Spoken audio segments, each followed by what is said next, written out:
Here we have a definition of what electromagnetic induction is. So whenever we move a conductor and we move it perpendicular to the magnetic field or at a right angle to the magnetic field, then we are going to produce a current.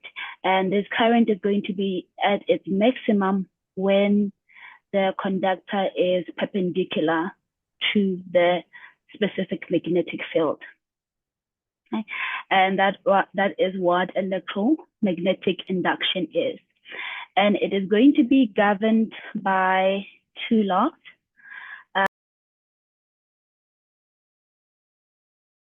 Govern our how much current or how much voltage EMF we're going to produce is Faraday's law that states that the induced EMF in a conductor is going to be directly proportional to the rate of change in magnetic flux. And let's have a look at that with regards to the equation.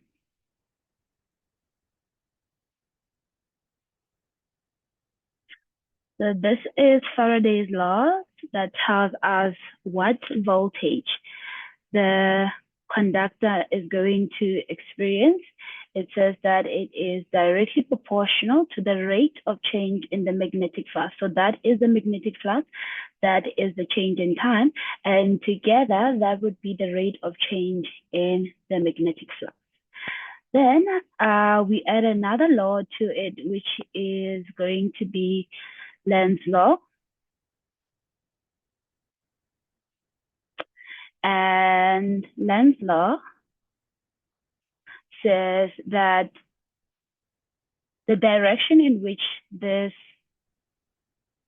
current is going to be produced is so that it produces a magnetic field that's going to oppose whatever change we're trying to cause in terms of the wire. Now, this is taking us back to grade 11 work. Right. This is taking us back to grade 11 work where we say what causes a magnetic field. Particles with a mass cause gravitational field. Particles with a charge cause electrical field. But particles with a charge can cause another field, and that field is the magnetic field.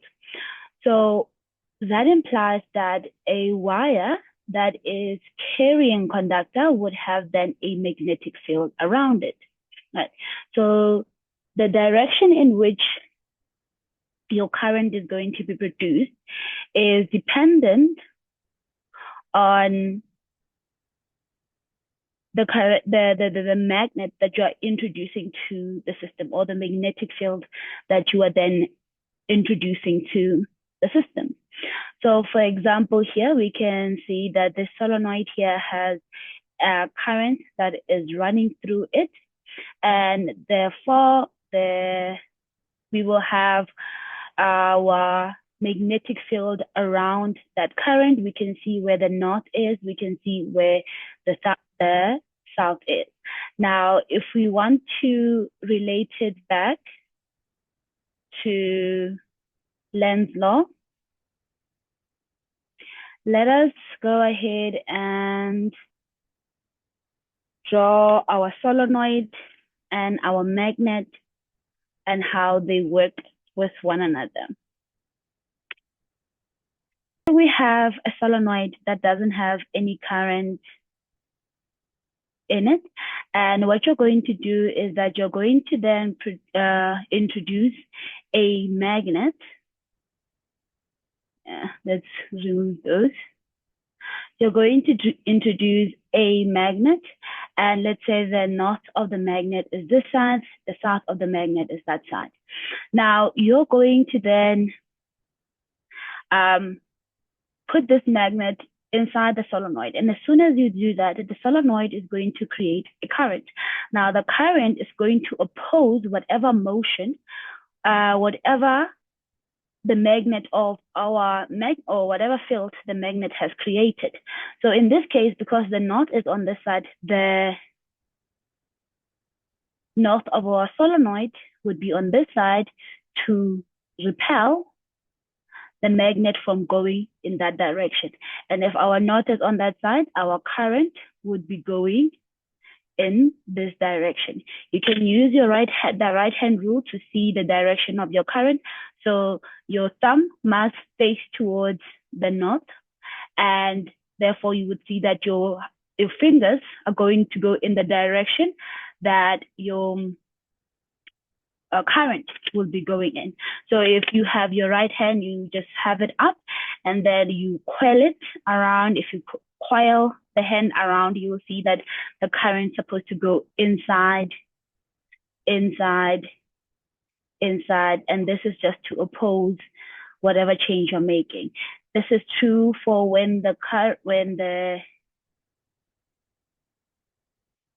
so these are your coils. So this will also be true for when your magnet is now moving out. Let's say it's going in that direction, or let's say it is moving out of your system. And as it moves out of the system will try to oppose that movement by putting in a south here. The reason why it would put a south here is to attract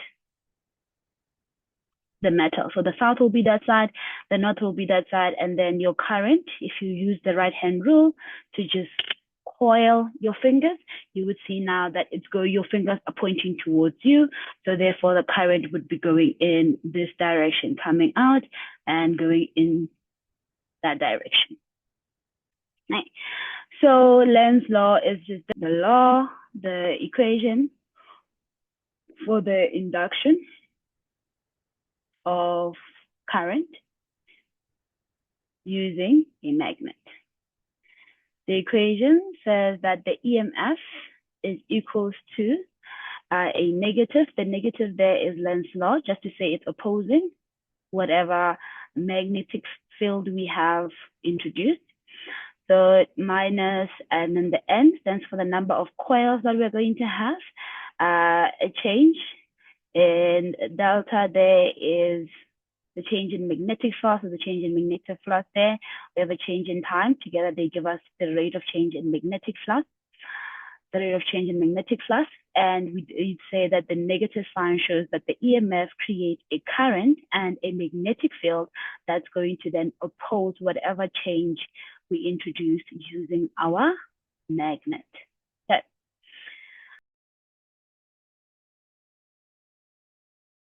We're going to now be looking at motors and generators. Generators do exactly what they say in the word. We're going to generate current using movement, and for motors, we're going to use current to create movement. So the first thing we want to look at is alternative current generators, and they work under the principle of induction. Right. Electromagnetic induction.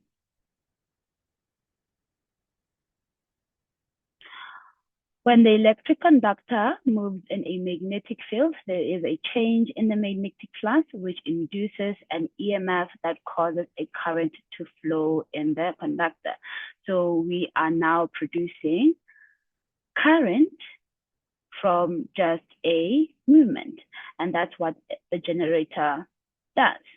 So for us to determine in which direction our current is going to go in, we are going to use the Fleming's right-hand rule in order for us to determine the direction of our current. This is our right-hand rule. The thumb is going to represent the force.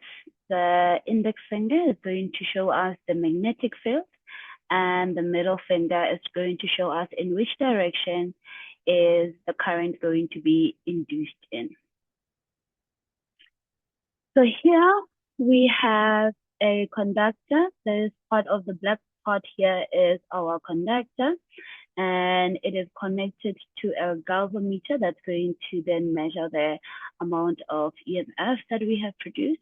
We see we have a magnet, and we know that the magnetic field direction goes from our north to the south. Now, in this case, you're going to look at the sides AB and the sides CD. Here, the sides AB and the sides CD are parallel to the normal, to the magnetic field. And we know that for our magnetic field, it will go in from the south. Sorry, it will go from the north to the south. And in this case, it's going to be parallel to the normal. The normal is just a line that goes up. You can see from the drawing that it is definitely parallel to the normal. And because it is parallel to the normal, there will be no change in our magnetic flux. Therefore, we will not induce any current or any voltage there. Then we can see in step 2, we are rotating our coil in that direction.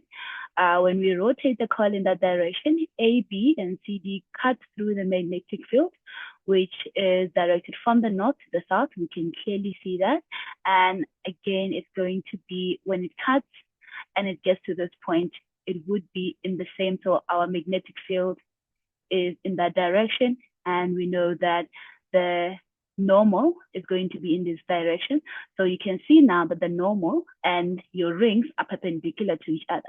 So it is at this point here where we are going to get the maximum current or the maximum voltage that's going to be produced. And we'll take a look at a diagram just to see the maximum voltage and the maximum current that's going to be produced.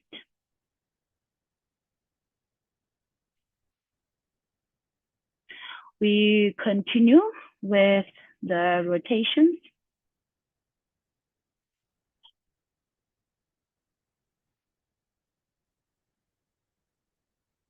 So by the second step over there, we only had rotated it halfway. So now we're continuing on with a full rotation. We can see here the C and D are at the top and the A and B are at the top. So let's first look at this here and determine where the direction of our current was going. So the magnetic field is going from left to right. We're using the right-hand rule, right? The magnetic field is going left to right. The force is going down because we are going in that direction. So the force is going down. You're going to take out your right hand. Your thumb must be facing down and your index finger must be facing from your right. The index finger must be pointing towards your right, because that's going to be the direction now of our magnetic field. And if we do that, we will see that in this case, the current was coming towards us here. If we're focusing on A and B. So the current is going in that direction, right? And we're going to rotate it, make it stand up again. So again, in this case, our magnetic field is this way. The normal is that way. It's parallel to the normal. So we will have no current whatsoever. And we're going to rotate it again. And we will see that in this case here, the force is going up. The force, because the rotation is pushing it upwards. Right? The force is going up. Your thumb must face up. And then your index fingers must still point from left to right, and you will see that your current is going inside the page instead of going outside. So what we noticed is that there was a change in direction for the current.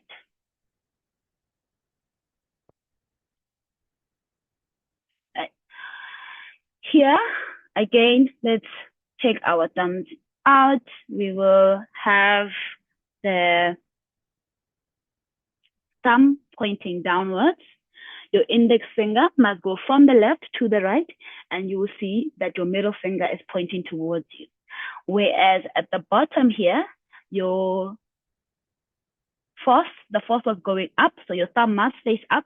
Your index finger is still pointing left to right, but then the direction of your current is different. It's going in the opposite direction. It's going toward the screen. So we can see here that there was a change in the direction of our current for these two spaces. And this is going to also show in our EMF and also our current. So let's take a look at those graphs. So first and foremost, we must then identify what type of current is passing through that generator.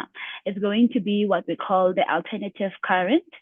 The current changes direction. It means that for one side of the circle, it was going from left to right, and the other part of the circle is now going from left to, we started from left to right, then we're going from right to left. So alternative current is current that changes the direction every circle, right? And we can see here, this is our graph when we were parallel to the normal. So the magnetic field is that way, meaning the normal should go in this direction. So when we are parallel to the magnetic field, there is no current that is going to be produced. And this is for 1, 3, and 5. When we start rotating, we should understand that in this case, the force of rotation is going down, right? That's why our thumb looks down. So when we start to rotate it, we see it going up. There we go, until at this point here, where we are now perpendicular to the normal, and we see that maximum being produced. This is Faraday's law. So that's the maximum voltage, also the maximum current will be there. And then we are continuing to rotate it. Again, the force is still going down because I'm pushing this down. The force is still going down, and my current will still be going in the same direction up until this point over here. Again, I get to the point where I'm perpendicular to the normal of my electrical field. My electrical field is going from left to right, or from north to south. And then at this point here, the force is actually going in that direction. So it's going up. And you would see that the current and the voltage is going to change, right? Until I get to this point here where I am at a maximum, even though it is negative.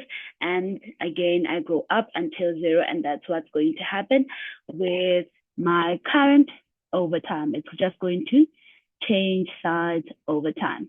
Now, for a generator, we can work with a direct motor.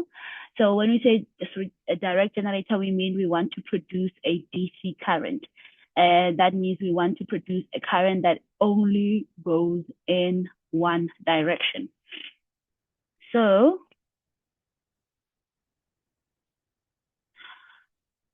the only thing that's going to change for us to be able to produce it in one direction is going to be whether we use split rings or split rings.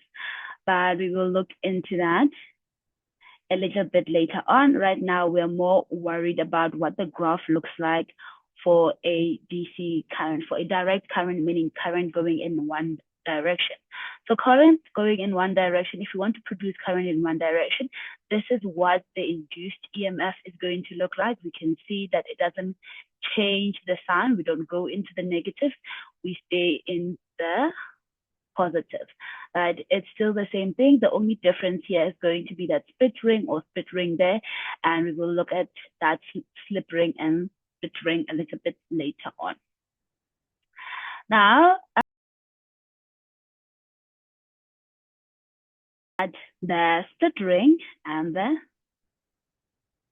slip ring, the difference between the two generators. There's one that produces direct current and one that produces alternative current. So let us look. We have an alternative generator and we have a direct generator. So you can see for an alternative, to produce alternative, we have slip rings that are attached to the coil. The reason why we have slip rings that are attached to the coils is that the coils must move with those specific sides of the brush at all times, because as they rotate around, the direction of the current is going to change, and we want the direction to change. Whereas for a DC, we have what we call a commutator. This is going to be a split ring. Now that split ring, what it does, that it goes with, sorry, this one doesn't go with the, she doesn't go with the wire. This one changes the size of your DC. It allows your brushes to move without having to move the terminals, so that the terminals, if this terminal is positive, it will always stay positive. If that terminal is negative, it will always stay negative. So the coil is going to move, but when the change of direction happens, the coil is going to be attached to the sign that is positive again, so that the current can go from it. And as it moves again, the change in the rotating of the coil. So let's actually draw it so we can see what happens. So let's say these are our split rings, right? The split rings are going to be attached to brushes. Those brushes are allowed to move, meaning if my current, let's get another color. Let's say that this is my positive terminal and that is my negative terminal. We know current goes from a positive terminal, the opposite of where the electrons go, to a negative terminal. So when the current is moving in this direction, this part is attached to the positive terminal. Now, when I rotate my coil and the current starts to move in this side, this brush that was there will be now attached to this terminal, so that this terminal will always be the positive side, unlike with the alternative one. If the current changes, it also changes. So then we are producing alternative. This one makes sure that the positive side is attached always to the positive side, and the negative side is always attached to the negative side. Now, both generators, they're going to take mechanical energy and produce it into electrical energy. The coils are turned, right? You can either turn the coils using steam, water, or wind. So those turbines that we see for our hydroelectricity, for our wind, they are turning so that we can produce that electrical energy. The induced EMF increases and decreases during each cycle, and we saw that in the graph. We know that we will have points where we have maximum production of EMF, and we have points where we have low or minimum, which just changes over time depending on the angle between your normal and the coil, normal of the field, that is.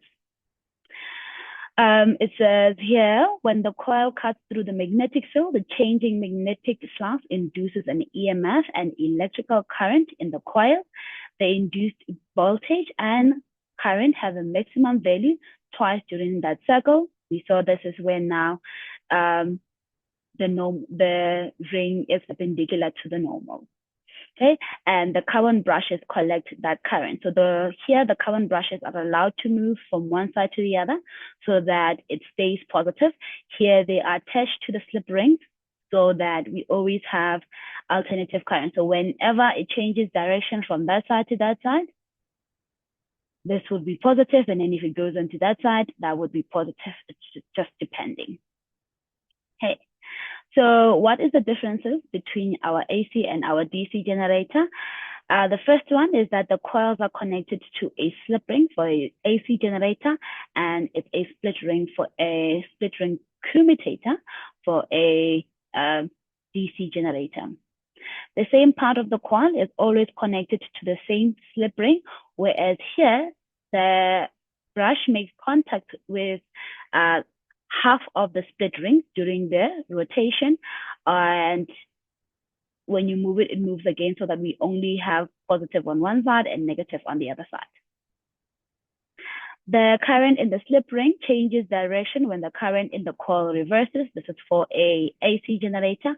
And for a DC generator, it says one brush always makes contact with a positive half of the split ring commutator, and the other brush always makes contact with a negative half of the split ring commutator. The last part is that the brushes collect alternative current from the slip ring, whereas the brushes here collect direct current from the split ring. Then we want to move on to our electrical generators. So generators are going to then take electricity and or electrical energy and turn it into mechanical energy. And we know that for our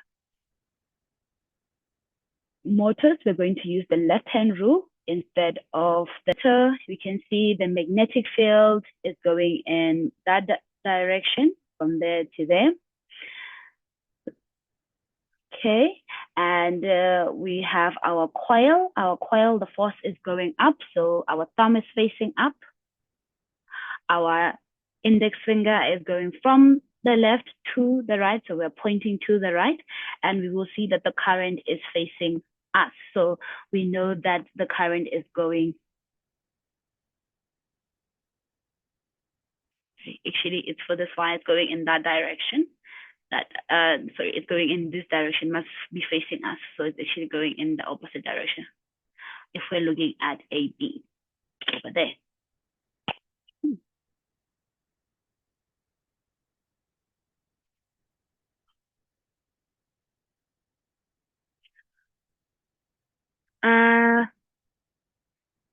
We also have AC motors and DC motors. So for motors, most of the time you'll be looking for the direction in which the force is going, so that you can see where the rotation is going. Because we're going to take electrical energy, and we want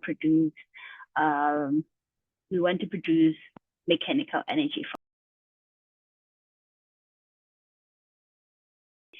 So basically, first and foremost, because we're going from electrical to mechanical, we need to have a power supply for our motors. We can have an AC supply where we just plug it in, or we can have a DC supply where we provide it with a battery. For an AC supply, we still use slip rings. For a DC supply, we're still going to use a split ring commutator. So the split ring commutator is going to supply DC current to our motors, whereas the AC is going to then supply alternative current. Now, here at the bottom, they did give us examples of when we can use AC. This is for heavy loads such as your washing machine, we create that rotation inside the washing machine, or electrical drills. Whereas for direct current, we are going to use it for a much smaller load, like your hair dryers or your cars.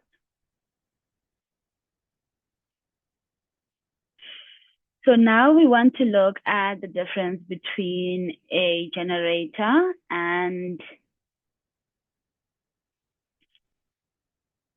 a motor.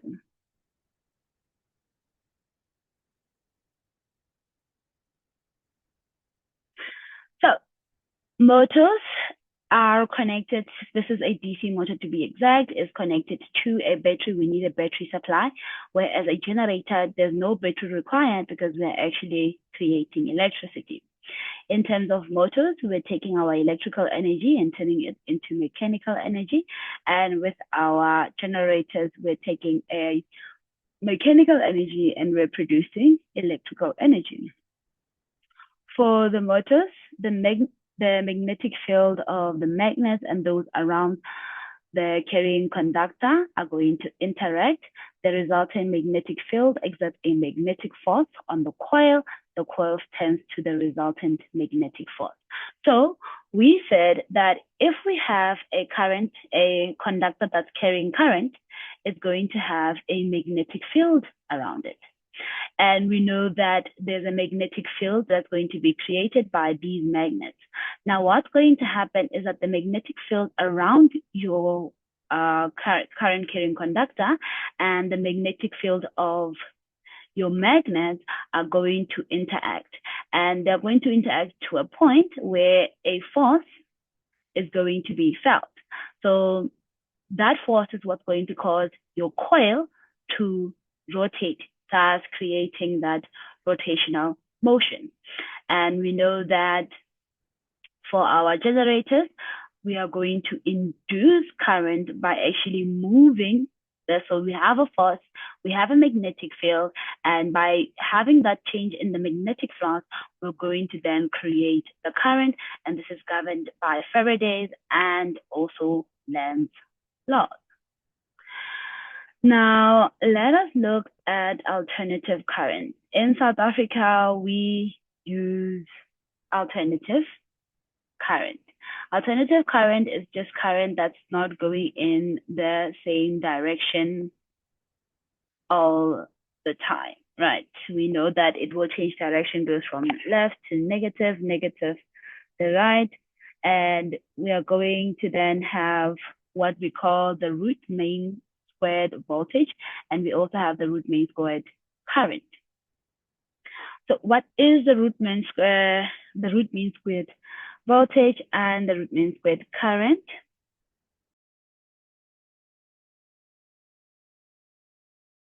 Yeah, the current that is produced by DC is not necessarily equal to the current that is produced by an AC source supply. So therefore, the root mean squared would be the equivalent to the DC, because DC always have a specific value. If a battery is written that it's going to give you 9 volts, it won't necessarily give you 9 volts, because we need to understand that there's internal resistance, but it has a value. Whereas we saw with alternative current, it goes up and down and up and down and up and down and up and down. So we need to be able to equate that up and down to a direct, hey, I'm providing you with 8.9 all the time current. And we're going to use the relationship between the maximum voltage to then find what would be then our square mean root voltage. And we can also do that for the current. The most important advantage of using alternative current is the fact that it works well with a transformer. Now, a transformer, its job is to either increase the voltage of our current or decrease the voltage of our current. The way a transformer works is that we're going to have an iron core. An iron core is ferromagnetic, right? Implying that it can act as a magnet in the presence of other magnets, but itself is not magnetic. And we're going to put, let's say we put coils around this side. Here we have 10 coils, and then on this side, let's put about 20 coils. This is what we call a step-up transformer. So we're going to supply this side with current, and we're going to supply it with alternative current. When we supply this with alternative current, it's going to cause this ferromagnetic to produce a magnetic field. And because the current that we are providing it with is forever changing side, so 1 minute the positive is on this side, the next minute the positive is on that side, it would create a magnetic flux. So the magnetic poles will not be the same. One moment we're going to have north and south this side, and the next moment we're going to have south and north that side. And that's what we want. We want a magnetic flux. We want a change in the magnet. Once we have a change in our magnet, we're actually going to then produce a current on this side under the influence of electromagnetic induction. And the voltage that's going to be produced on this side depends on how many coils we have on that side. So if our secondary coils, if they are less than 10, then the voltage here would be less than the voltage we came in with. And if the secondary is greater than 10, then the voltage that we're going to produce here is going to be greater than the one that we came with. right? And we understand that the power in a transformer remains constant at all times. So P would be equals to V times I. At a power station, step-up transformers are used to increase the voltage, which will decrease the current. So if we want P to stay the same and we increase our power, the current needs to go down so that this remains the same.